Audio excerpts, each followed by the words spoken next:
Hello అండి, rice అయితే ready అయిపోయింది. సో నేను ఈ పెద్ద పొయ్యి మీద ఉన్నదాన్ని చిన్న పొయ్యి మీదకి అయితే షిఫ్ట్ చేశాను. ఎందుకంటే రైస్ మాడిపోతుంది కదా. సో పొంగు వచ్చినప్పుడు మనము రైస్ని షిఫ్ట్ చేసుకుంటే అన్నం అయితే మాడదనమాట. చూసారా రైస్ మంచి స్మెల్ అయితే వస్తుందండి. చాలా అంటే చాలా బాగుంది. చూసారా రైస్ ఎలా పొడిపొడిలాడుతుందో. అన్నం కూడా అంతే టేస్టీగా ఉంటుందండి.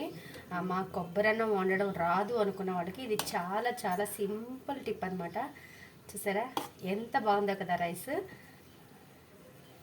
మనం వడ్డించుకోవడానికి ముందు కూడా కొంచెం అన్నాన్ని ఇలా అంటూ ఉంటే అసలు ఎక్సలెంట్ అండి. ముద్దగా ఉండదు, అన్నం కూడా పాడవదు అనమాట. సో ఒకసారి ఇలా కలిపేసుకుంటే సరిపోతుంది. రైస్ అయితే జాగ్రత్తగా తీయండి, ఎందుకంటే ముక్క విరిగిపోయింది అనుకోండి అంత మంచిగా అనిపించదు కదా. ప్లేటింగ్ చేసినప్పుడు కూడా సూపర్గా అనిపించాలి. అందుకని రైస్ని కూడా తీసేటప్పుడు కూడా అదొక ఆర్ట్ అనమాట. సో ఓకేనా, ఇప్పుడు అన్నం అయితే రెడీ అయిపోయిందండి. నేనైతే స్టవ్ ఆఫ్ చేసేస్తున్నాను. స్టవ్ ఆఫ్ చేశాను. రైస్ అయితే సూపర్ అండి.